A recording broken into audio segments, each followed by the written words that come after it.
আমার প্রিয় দর্শক শ্রোতা, যারা দেশ ও বিদেশ থেকে আমার এই ব্লগটি দেখছেন, তাদের সবাইকে শুভেচ্ছা, সালাম ও নমস্কার।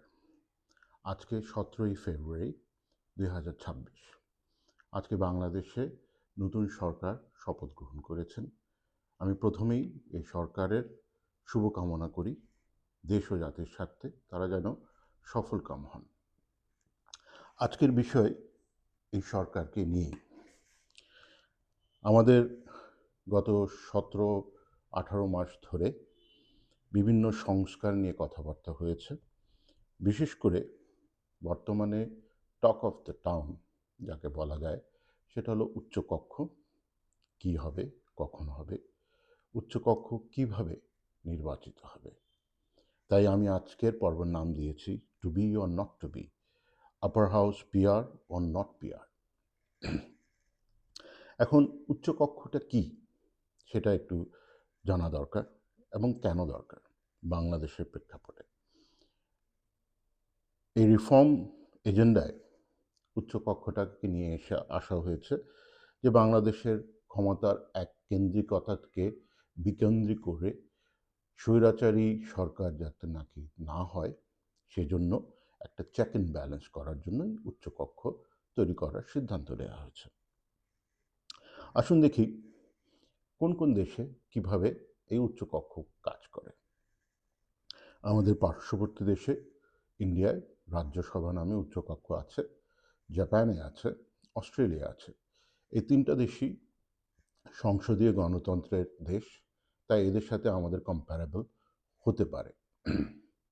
মার্কিন যুক্তরাষ্ট্রীয় সিনেট উচ্চকক্ষ, বাট সেটা একটি রাষ্ট্রপতি শাসিত সরকার।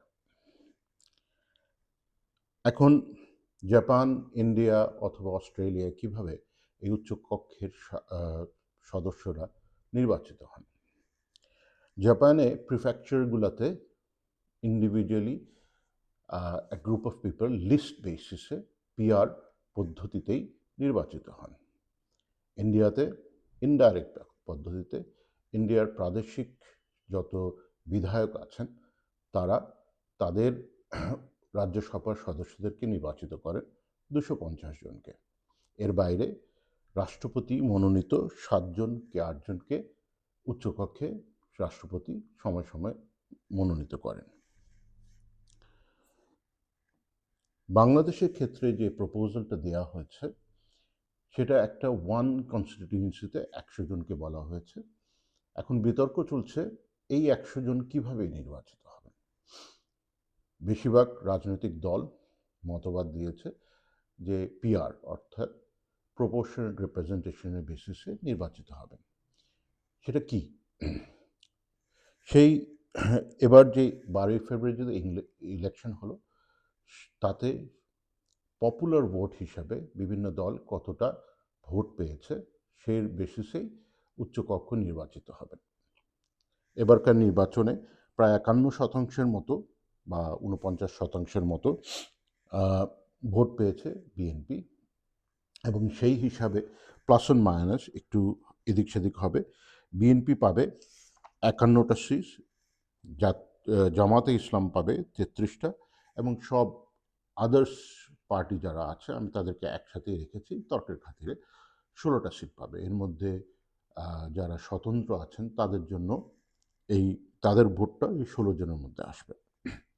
বিএনপি দাবি যে এই নির্বাচনটা হওয়া উচিত প্রাপ্ত সিটের মাধ্যমে, অর্থাৎ যেভাবে আমাদের মহিলা সংসদরা নির্বাচিত হন সেইভাবেই এই 100 জনেরটা ভাগ করা হবে, এবং সেটা হবে সেইভাবে যদি হয়, বর্তমানে যে ইলেকশন হয়েছে সেইভাবে যদি হয়, প্রায় 70টা সিট পাবে বিএনপি, 23টি জামাতে ইসলাম এবং 7টি অন্যান্য সব দল। এখন যে জিনিসটা নিয়ে বিতর্ক হচ্ছে যে এই অফকোর্স বিএনপি সবসময় চাবে তাদের গেইন প্রায় 70টা, এবং জামাত এবং অন্যান্যদের দাবি না পিআর হতে হবে।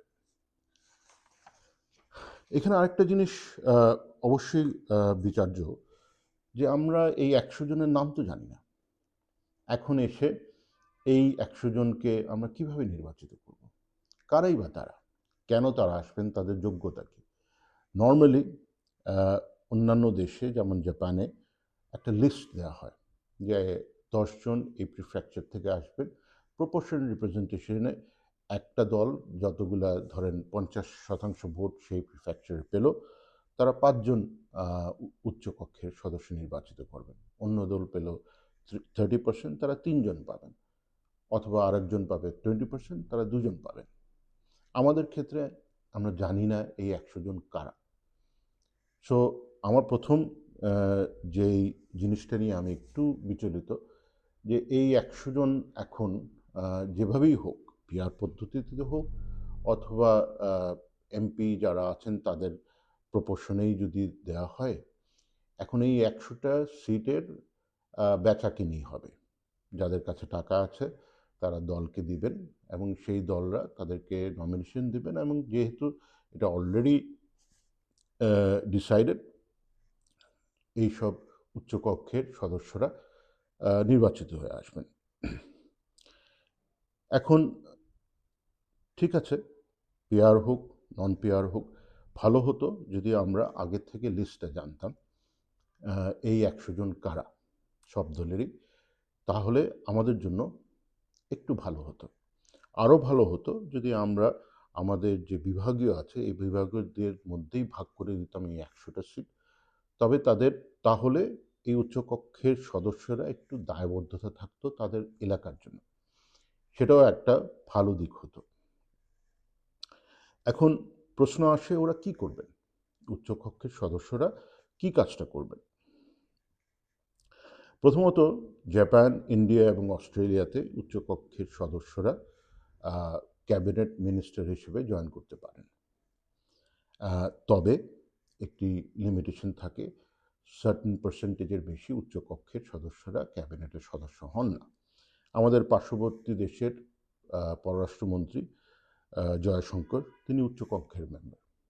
মনমোহন সিং, তিনিও উচ্চকক্ষ থেকেই এসে প্রধানমন্ত্রী হয়েছিলেন এবং অর্থমন্ত্রীও ছিলেন। এটা একটা ভালো দিক, কারণ যেটা হয়, আমরা বেস্ট পিপল, কোয়ালিফাইড পিপলদেরকে, বা যারা সাবজেক্ট ম্যাটার স্পেশালিস্ট থাকেন, তাদেরকে সরকারে নিয়ে আসতে পারি একটি নির্বাচনের মাধ্যমে। সো আজকে পৃথিবীর সব দেশেরই পররাষ্ট্রমন্ত্রী যারা আছেন, Jaishankar is one of the most learned,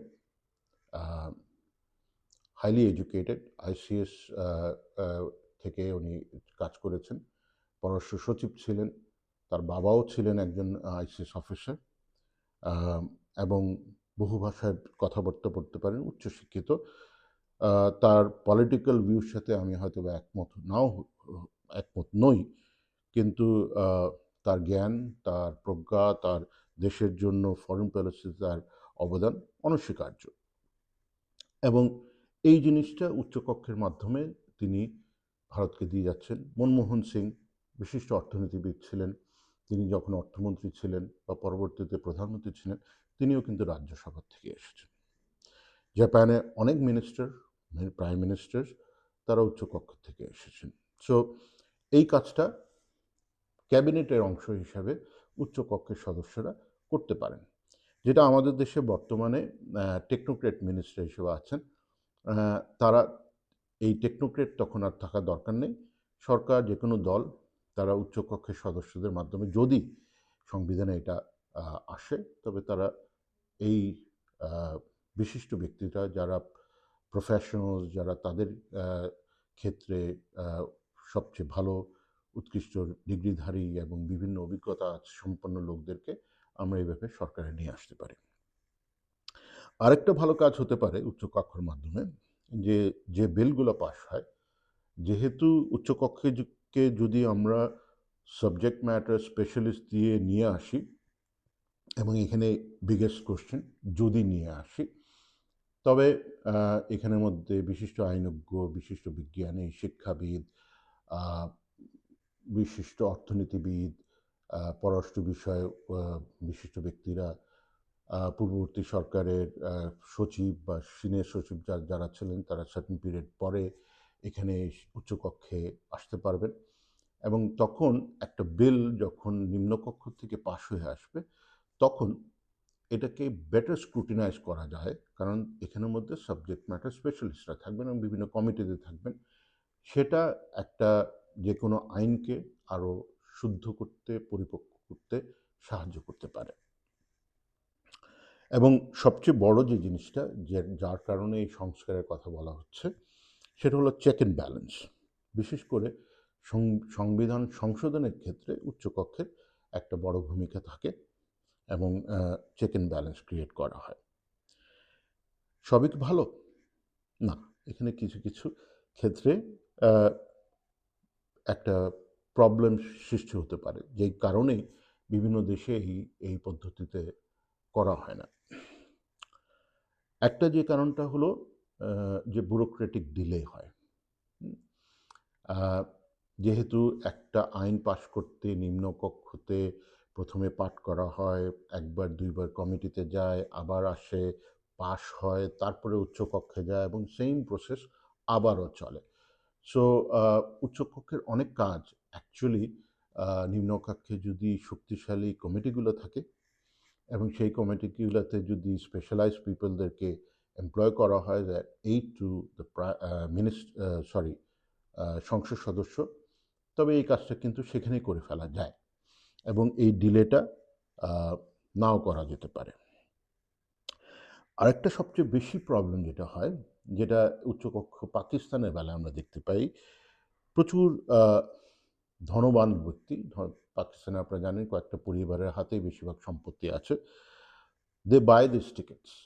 পাকিস্তানের senate is full of this very rich people. পাকিস্তানে একটা কথা আছে, 3 ছেলে থাকলে এক ছেলে সিনেটর, এক ছেলে আর্মি অথবা সিএসপি অফিসার, আর এক ছেলে ব্যবসা দেখে, এবং এইভাবেই তারা ক্ষমতাকে কেন্দ্রীভূত করে এবং এই পরিবারগুলা পাকিস্তানকে কন্ট্রোল করে। এবং আমাদের দেশে এটা হওয়ার সম্ভাবনা আছে। আমরা অলরেডি দেখছি রাজনীতিতে প্রচুর টাকা পয়সা আসছে, মানুষজন এমপি নমিনেশনের জন্য অনেক টাকা খরচ করছেন। তখন তারপরেও একজন এমপি তার এলাকায় গিয়ে নির্বাচন করতে হয়, জনমানুষের সাথে দেখা করতে হয়, তাদেরকে যত খারাপই এমপি হোক, যত খারাপ রাজনীতিবিদই হোক, তার একটা দায়বদ্ধতা থাকে তার এলাকার প্রতি। এই উচ্চকক্ষের সদস্যদের সেই দায়বদ্ধতা থাকবে না। স্পেশালি বর্তমানে আমরা যেভাবে করছি যে পুরা বাংলাদেশটাকে 100 জনের পুরা উচ্চকক্ষকে একটা কনস্টিটিউয়েন্সি দাঁড় করাচ্ছে। সো এই সিনেটররা তো কোনো এলাকা ভিত্তিক না, তারা কারোর প্রতি দায়বদ্ধ থাকবেন না এবং যারা রিচ অ্যান্ড ফেমাস, যারা টাকা পয়সা আছে, তারা বিভিন্ন দলকে টাকা দিয়ে এই নমিনেশন নেবে এবং নমিনেশন নিলে অবশ্যই পাস, এখানে ফেল করার কোনো কারণ নেই যে পদ্ধতিতে এখন রাখা হয়েছে। কারণ নমিনেশন তো পার্টি তাদেরকে দিবে, যে ধরেন বিএনপি 51টা সিট আছে, তারা 51 জনকে দিবে, তারা তো আর এর বেশি দিবে না। সো এই 51 জন পাস, যে টাকা পয়সা খরচ করতে পারি, বিভিন্ন ডোনেশন বিভিন্ন জায়গায় তদবির করা যায়, তবে 51 জন এবং তাদের অনেক ক্ষমতা। সো এটা একটা সমস্যা এবং এই সমস্যায় বর্তমানে পাকিস্তানে প্রচণ্ড ভুগছে। আরেকটা যেটা সমস্যা হয়, যে একটা ডেডলক ক্রিয়েট হতে পারে। নিম্নকক্ষ থেকে কোনো বিল গেল, উচ্চকক্ষ এটা কিছু সংশোধনী দিয়ে ফেরত পাঠালো, নিম্নকক্ষ এই সংশোধনীকে অ্যাকসেপ্ট না করে আবার, বা কিছু অ্যাকসেপ্ট করে আবার পাঠালো, একটা ডেডলক ক্রিয়েট হয়ে যেতে পারে। এবং এই ক্ষেত্রে আমরা আমেরিকায় প্রায় দেখি যে গভর্নমেন্ট শাটডাউন হয়ে যায়। সো এই ডেডলক হলে এটা রিজলভ কীভাবে হবে? তবে কি আমাদেরকে একটা কনস্টিটিউশন কোড ক্রিয়েট করতে হবে? এইসব বিষয়ে আমাদের চিন্তাভাবনা করতে হবে। পরিশেষে আমি মনে করি অবশ্যই প্রপোর্শনাল রিপ্রেজেন্টেশন একটি ভালো পদ্ধতি, একটি গণতান্ত্রিক মোর ডেমোক্রেটিক প্রসেস, কোনো সন্দেহ নেই। কিন্তু প্রপোর্শনাল রিপ্রেজেন্টেশন সেই সব দেশে ভালোভাবে কাজ করছে যেসব দেশে political parties, politicians and politics is অনেক ম্যাচিওর। আমাদের politician, political parties and process কি সেই ম্যাচুরিটি আছে? আমাদের দেশে কি দুটি রাজনৈতিক দল দেশের স্বার্থে, মেজরিটির কারণে না, দেশের স্বার্থে একসাথে কাজ করতে পারবে? যদি না পারে, তবে এখনও আমার মতে ফার্স্ট পাস সিস্টেমটাই বেটার। আমরা জানি ইউরোপের বেশিরভাগ দেশেই প্রপোর্শনাল রিপ্রেজেন্টেশন আছে এবং সেই সব দেশে ভালোভাবেই চলতেছে, জার্মানি, হল্যান্ড, ফ্রান্স। কিন্তু ইউকে এখনও প্রপোর্শনাল রিপ্রেজেন্টেশন তাদের ন্যাশনাল লেভেলে আনেনি, এখনও তারা ফার্স্ট পাস সিস্টেমেই আছে। কারণ ফার্স্ট পাস সিস্টেমটা একটা কাইন্ড অফ স্টেবিলিটি দেয়, সরকারের স্টেবিলিটি দেয়। এবং আমাদের মতো দেশ নেপালে প্রায় সরকার পতন হচ্ছে বিকজ এই পিআর পদ্ধতিতে নির্বাচনের জন্য। সো একটা আমাদেরকে চিন্তা করতে হবে বারে বারে যে আমরা কি রেডি, আমাদের পলিটিশিয়ানরা কি রেডি এই ধরনের একটি সিস্টেমে যাওয়ার জন্য। পরিশেষে যে উদ্দেশ্য নিয়ে এই আপার হাউস বা উচ্চকক্ষ বা সিনেট ক্রিয়েট করতে চাচ্ছি, সেটা হচ্ছে গিয়ে একটা চেক অ্যান্ড ব্যালেন্স করা, এক না একতন্ত্র যেন প্রতিষ্ঠিত না হয় দেশে, সেটা করা। আমার মতে তার আগে, এটা উচ্চকক্ষ করার আগে আমাদেরকে স্থানীয় সরকারকে শক্তিশালী করলে, স্থানীয় সরকারের ক্ষেত্রে আরও ডিসিশন মেকিং দিলে এবং 2-3 স্তরের স্থানীয় সরকার প্রতিষ্ঠিত করলে এবং একই ধরনের সরকার ব্যবস্থা করলে, একই ধরনের বলতে আমাদের জাতীয় সরকার সংসদীয়, কিন্তু আমাদের স্থানীয় সরকারটা অনেকটা presidential. So if we want to be a parliamentary democracy, আমাদের প্রত্যেকটা লেভেলেই সেই পার্লামেন্টারি সিস্টেম কাইন্ড অফই রাখতে হবে, রিজিয়নাল কাউন্সিল অথবা অন্যান্য স্থানীয় কাউন্সিল তৈরি করতে হবে। তাহলেই কিন্তু এক কেন্দ্রের থেকে বিভিন্ন কেন্দ্রে যদি ক্ষমতা ডিস্ট্রিবিউট হয় এবং কাজ ডিস্ট্রিবিউট হয়, তখন এই স্বৈরতান্ত্রিক বা একনায়কতন্ত্র প্রতিষ্ঠা সম্ভব হয় না। তো এই বিষয়ে আপনাদের কি মত? আপনাদের যদি মতামত থাকে, প্লিজ আপনি কমেন্ট বক্সে এসে মতামত দিবেন। আমি যে সব কিছু বলছি সঠিক বা একেবারে এটাই করতে হবে তা নয়, তর্ক বিতর্কের মাধ্যমেই আমরা একটি ইনফর্ম চয়েসে যেতে পারি। যে কারণেই আমি আজকে এই ব্লগটা করেছি। আমার যারা আমাকে শোনেন, যারা দেখেন, তারা এই বিষয়ে চিন্তা করবেন, আরও পড়াশোনা করবেন এবং প্লিজ প্লিজ প্লিজ যদি আপনি মনে করেন যে আপনি কিছু কন্ট্রিবিউট করতে পারেন, please send A comment to our comment box. ধন্যবাদ সবাইকে, ভালো থাকবেন, সুস্থ থাকবেন এবং সমৃদ্ধ বাংলাদেশ যেন আমাদের হয় সেই জন্য দোয়া করবেন। ধন্যবাদ।